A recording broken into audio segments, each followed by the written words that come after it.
नमस्कार दोस्तों, मैं डॉक्टर विकास गुप्ता। आज संध्या hot springs health care Tattapani Rishi Jamadagni की तपोस्थली से आप सब लोगों का स्वागत करता हूं। आज की जो हमारी हेल्थ टिप का विषय है वह विषय है सोरियासिस।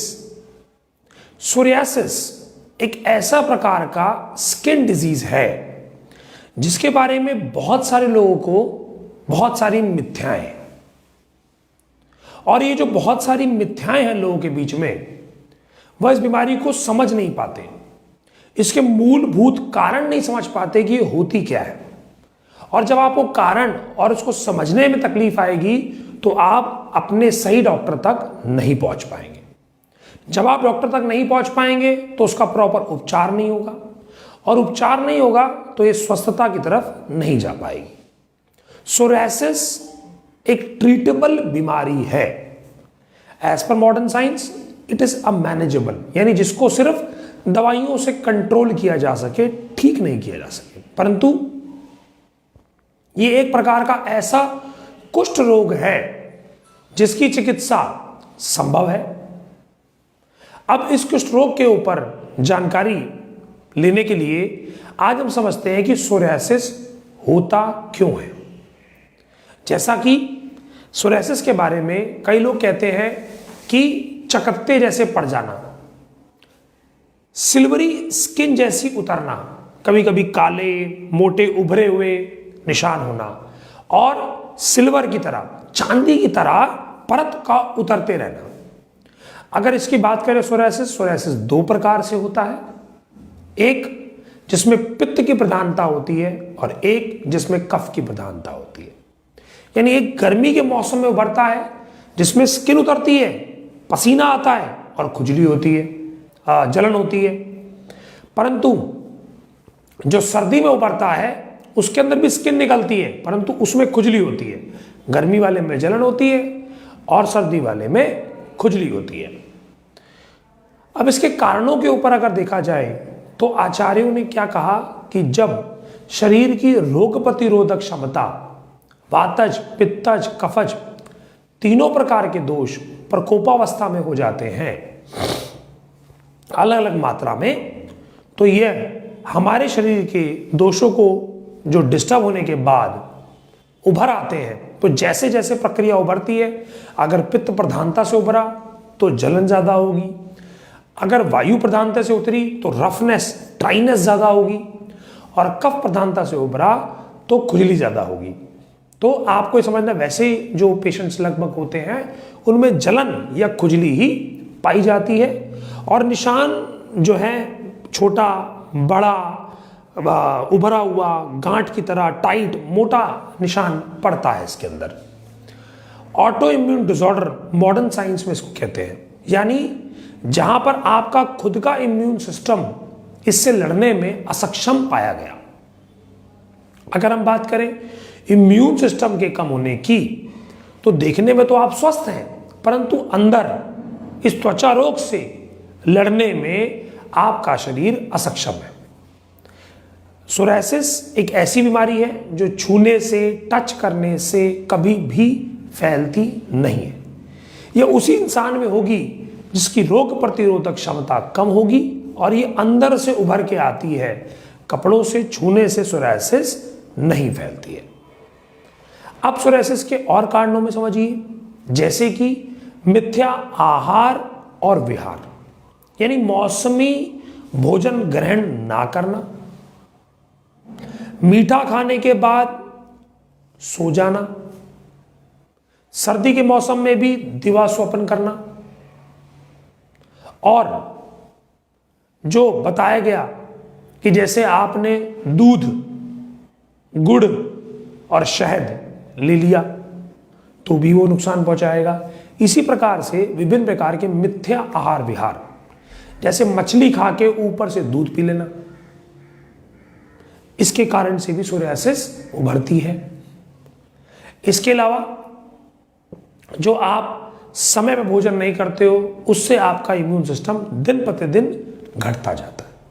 यानी नियमित भोजन ना करना, मछली खा के दूध पी लेना, नॉनवेज कोई भी आप खा रहे हैं उसके ऊपर आप दूध का ग्रहण कर रहे हैं, दूध से माना जाता है मिल्क से ये फैलती है, ये बात बिल्कुल सही है। लेकिन वो कैसे? अगर आप मिथ्या भोजन के ऊपर दूध ग्रहण करते हो तो ये फैलेगी, रोग प्रतिरोधक क्षमता बढ़ने की बजाय घटा देगी और इसमें खुजली आपको ज़्यादा महसूस होगी। इसके अलावा जलन की अगर बात करें तो चर्चा जैसे हम कर रहे थे कि हम ये गर्मी के मौसम में उभरती है, बिल्कुल सही। जब पसीना आता है तो ये पसीने से कुछ इसके अंदर जलन बढ़ जाती है, तो उस समय उपचार रूपी अगर आपको समझना है तो आपको ये समझना पड़ेगा सबसे पहले आपको जो कारण है उनसे अपने शरीर को बचाना है। यानी समय में भोजन नहीं करना, व्यायाम नहीं करना, योग नहीं करना, एक्सरसाइज नहीं करना, खाना खाने के तुरंत बाद सो जाना, ब्रेकफास्ट टाइम से लेना, लंच टाइम से लेना, या रात को बहुत लेट सोना, खाना खाने के बाद काफ़ी देर तक 2 बजे 3 बजे तक सोना, सुबह लेट सो के उठना, पानी का कम ग्रहण करना, और जैसे मौसम के हिसाब से जो फल फ्रूट होते हैं उनकी बजाय फ्रीजर में रखे हुए प्रिजर्व करे हुए फल फ्रूट्स को खाना, आटा गूंद के फ्रिज में रख देना, उसकी चपाती बनाना, ताज़ा भोजन नहीं खाना, ये बहुत सारे कारणों में से कुछ कारण मैंने आपसे आज शेयर किए। अब सवाल ये आता है इसकी रोग प्रतिरोधक क्षमता कैसे बढ़ेगी? सबसे पहले तो एक कारण छोड़ेगा, कारण छोड़ देंगे तो आपके शरीर में अपने आप बदलाव आना शुरू हो जाएगा। उसके अलावा आयुर्वेद दृष्टिकोण से इसके अंदर पंचकर्म का बड़ा अच्छा विधान है। आचार्यों ने क्या कहा, अगर ये पित्त की प्रधानता से हो रही हो तो इसमें विरेचन दीजिए, और कफ की प्रधानता से हो रही हो तो इसमें वमन दीजिए। परंतु इसके ऊपर कुछ आचार्यों का दृष्टिकोण ये है कि पहले आप वमन करावें और उसके कुछ 15 दिन के बाद, संसर्जन करने के 15 दिन के बाद आप विरेचन करावें। वमन विरेचन क्या होता है? यानी कि एक सेट तरीका होता है जहां पर आपको पहले दीपन पाचन, आपके शरीर की अग्नि को सुचारू रूप से मजबूत करना, यानी आपने जो दीपन पाचन लिया आपके अग्नि को मजबूत करना। उसके बाद स्नेहन करना, यानी कि घृतपान करना। घृतपान यानी कि एक ऐसा घी जिसमें दवाइयों को तैयार किया गया, एक ऐसा घी जो दवाइयों को मिला के तैयार किया गया हो, वह घृत को डॉक्टर आपके वेट के हिसाब से 30 ml, 60 ml, 90 ml से 3 दिन के लिए पिलाते हैं। और उस दिन बड़ा परहेज आपको रखना पड़ता है, जैसे कि गुनगुना पानी पीना पड़ता है। शुरू के पहले दिन करीबन 3 घंटे तक, अगले दिन करीबन 4 घंटे तक, उसके अगले दिन 5 घंटे तक, और खिचड़ी दलिया ही या हल्का फल फ्रूट ही भोजन में ग्रहण करना होता है। उसके बाद पूरे शरीर का अभ्यंग होता है। अभ्यंग का मतलब शरीर का मर्दन करना, तेल लगाना नहीं, मर्दन करना, अच्छे से मर्दन करना। उसके बाद बाष्प स्वेदन यानी कि भाप को लेना, स्टीम बाथ को लेना, ही आपको लेना होता है। ये करीबन 7 दिन की प्रक्रिया रहती है। और उसके बाद वमन करवाना। वमन सुबह सुबह खाली पेट करवाया जाता है, मधुयष्टि फांड से या निम्बादि चूर्ण से, बदन फल के साथ में करवाया जाता है। और इस दिन जिस दिन वमन होता है, इस दिन हम जरूर दूध पिलाते हैं, यानी कि पहले दूध पिएंगे और फिर मधुयष्टि फांडा, यानी जो बढ़ाने वाला कारण है, पहले प्रकोप करवाएंगे, पहले बढ़ाएंगे और फिर निकालेंगे। इससे क्या होता है, आपके शरीर में जो घृतपान करने के बाद जगह जगह जो टॉक्सिन थे, जो पिघले थे, वह अभ्यंग करने के बाद, यानी पहले आपने घृतपान किया तो टॉक्सिन पिघल गए। अब क्या हुआ कि जब अभ्यंग हुआ तो वो सारे, या मर्दन हुआ, ये सारे टॉक्सिन जमा होके आपके कोष्ठ में यानी कि पेट में आ गए। अब जब ये वमन होगा तो ये सारे दोष, बढ़े हुए दोष, टॉक्सिन मुंह के द्वारा बाहर निकल जाएंगे। यानी अब आपका शरीर एक लोड से फ्री हो गया, एक भारीपन से आपका शरीर बच गया। आपको समझना पड़ेगा कि हमारे शरीर में जब बहुत सारे टॉक्सिन हैं जो सोरायसिस को पैदा कर रहे हैं, जब तक इनका उपचार नहीं होगा, हम कितनी भी जड़ी बूटी खा लें, कितने भी द्रव्य ग्रहण कर लें, हमारा पूर्ण रूप से उपचार करना थोड़ा मुश्किल है और थोड़ा असंभव रूप में है। इसके अलावा लेकिन मैं घर के लिए जरूर बताऊंगा, जो लोग अभी वमन या विरेचन लेने की स्थिति में नहीं है, वह लोग क्या कर सकते हैं, आप अपने जीवन काल के अंदर उन जख्मों को गौमूत्र से धोएं, गौमूत्र से धोएं।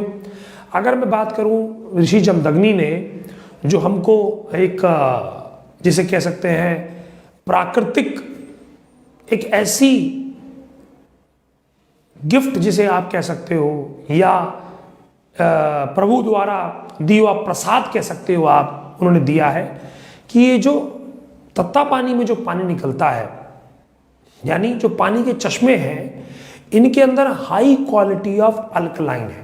जैसे गौमूत्र में हाई क्वालिटी ऑफ अल्कलाइन है, ऐसे ही उस पानी में हाई क्वालिटी ऑफ अल्कलिनिटी है। अब आपके शरीर के अंदर ये समझना पड़ेगा, अगर ऑटो इम्यून डिसऑर्डर है तो शरीर दिन प्रतिदिन अंदर ही एसिडिक होता जा रहा है, यानी कि वह धीरे धीरे उसके सेल्स घट रहे हैं, कमजोर हो रहे हैं, मर रहे हैं। लेकिन अल्कलाइन होने से आपके शरीर के अंदर वह मरण बंद होगा और जो उत्पत्ति होगी नए सेल्स की, वह समर्थवान शक्तिवान पैदा होगी। तो जो मैंने आपसे चर्चा करी कि जो पानी की अगर मैं बात कर रहा हूं कि जो तत्ता पानी का जो पानी है उसमें अल्कलिनिटी के अलावा और क्या है, जैसे कि गंधक रसायन। गंधक रसायन, आपको रसायन की आवश्यकता है, तो जो लोग घर पे हैं वह 2 गोली सुबह और 2 गोली शाम को गंधक रसायन को लें। और महामंजिष्ठादि काढ़ा साथ में पिए, 4 चम्मच सुबह और 4 चम्मच शाम को। इसी के ऊपर तत्व पे कराएं तो महामंजिष्ठादि काढ़ा की बात करें तो तत्ता पानी में हम लोग जो काढ़ा बनाते हैं वह ऋषि जमदग्नि के तपस्या से उत्पन्न हुए प्रसाद से ही हम इस काढ़े को बनाते हैं। इससे फायदा क्या होता है, एक तो प्रभु की कृपा उसमें जुड़ जाती है, दूसरा फायदा क्या होता है कि उसकी जो औषधीय तत्व हैं उनकी पावर बढ़ जाती है। क्यों? क्योंकि इस पानी के अंदर सल्फर की बहुत अच्छी क्वालिटी है, गंधक आप सूंघ सकेंगे, इतनी अच्छी क्वालिटी है। तो ये गंधक क्या काम करता है, दवाई की एफिकेसी, उसकी क्षमता, उसको बढ़ा देता है। इसको बढ़ा देने से क्या होगा कि जो दवाई बहुत लंबा समय ले रही है कार्य करने में, बहुत कम समय में एक सुचारू और उत्तम काम कर जाएगी।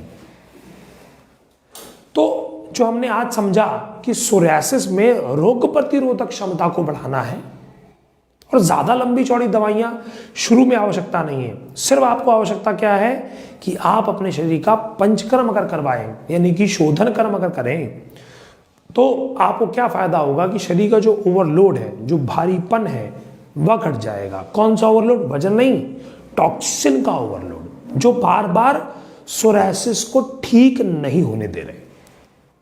अभी हमने चर्चा करी वमन की, जैसे हमने बताया ना कि भाई घृतपान कराएंगे, पहले दीपन पाचन यानी आपके शरीर की अग्नि को ठीक करेंगे, फिर हम घृतपान कराएंगे, फिर आपको अभ्यंग कराएंगे, फिर वह वमन कराएंगे।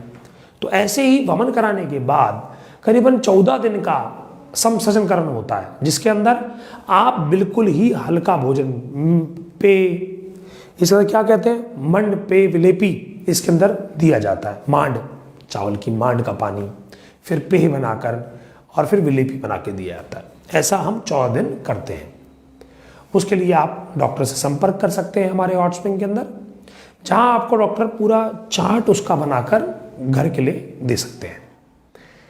तो आपने क्या किया, आप 14 डेज का आपका हुआ, उसके बाद हम 1 दिन का सुबह सुबह त्वरित अवलेह से विरेचन ले लें। तो क्या हुआ, ऊपरी हिस्सा वमन से शुद्ध हो गया और निचली हिस्सा विरेचन से शुद्ध हो गया। अब शरीर की पूर्ण शुद्धि हो गई। अब ये शुद्धि आपके शरीर की हुई, इससे फायदा क्या होगा, रोग प्रतिरोधक क्षमता आपकी बढ़नी शुरू हो जाएगी। यानी जब रुकावटें दूर, तो आपका शरीर उभरना शुरू होगा। जैसे आपका शरीर उभरेगा तो आपके शरीर के अंदर ये जो तकलीफ है सोरियासिस, यानी ऐसा कुष्ठ रोग, ऐसा त्वचा रोग जिसमें आपको बहुत आराम मिलेगा। अब विरेचन के बाद आप दवाइयों के अंदर कुष्ठ हर रस 2 गोली सुबह 2 गोली शाम को, गंधक रसायन 2 गोली सुबह 2 गोली शाम को, कैशोर गूगल 2 गोली सुबह 2 गोली शाम को, और अब एक चूर्ण को लिखेंगे जो आपको पुड़िया के रूप में बनाना है। लिखिए, रस माणिक्य, 5 ग्राम डालिए। महानिम्बादि चूर्ण 15 ग्राम डालिए। महामंजिष्ठादि चूर्ण 15 ग्राम डालिए। ताल सिंदूर 1 ग्राम डालिए। डाल लिया। व्याधि हरण रसायन 2 से 3 ग्राम डाल लीजिए। डाल लिया आपने। इन सबको मिला लीजिए। मिलाने के बाद इनकी बनाइए 14 पुड़िया, 7 पुड़िया सुबह और 7 पुड़िया शाम को। इस पुड़िया के साथ में आपको लेना है क्या? बिल्कुल सही, महामंजिष्ठादि काढ़ा 4 चम्मच सुबह और 4 चम्मच शाम को। और संभव हो सके तो ये आप क्या करें, इसके लिए बांध लें अपने शरीर को सोरियासिस से मुक्ति पाने के लिए कि महीने में 1 बार आपको ऋषि जमदग्नि द्वारा, उनके तपस्वली द्वारा जो उत्पन्न हॉट सल्फर वाटर है उसमें स्नान करके आना है। वहां स्नान करने से फायदा क्या होगा? खाली स्नान मात्र से और वहां लिए पंचकर्म से, देखिए क्या करें आप, वहां जाएं, पूरे शरीर का अभ्यंग ले लें। यहां पर आए आप हमारे पास, यानी कि दत्तापानी में, वहां पहुंच गए आप, पूरे शरीर का अभ्यंग ले लिया आपने। अभ्यंग लेने के बाद जो स्नान करना है, यानी जो स्नान करना है वो हॉट सल्फर पानी से करें। अब इससे फायदा क्या होगा? इससे बहुत बड़ा फायदा ये होगा कि आपके शरीर के अंदर स्नेहन तो हो गया और साथ में रोग प्रतिरोधक क्षमता बहुत अच्छी होगी और आपकी जो स्किन डिजीज है उनको उपचार करने में बहुत जल्दी फायदा मिलेगा। तो आप ये बांध लें कि भाई आने वाले कुछ महीने के लिए महीने में 1 बार मुझे वहां जाना है, वहां स्नान करना है, वहां पंचकर्म लेना है, वहां अभ्यंग लेना है। तो अगली बार हम जानेंगे कुछ काढ़ों के बारे में, कुछ द्रव्य के बारे में कि सोरियासिस में घर पे कैसे करें उपचार।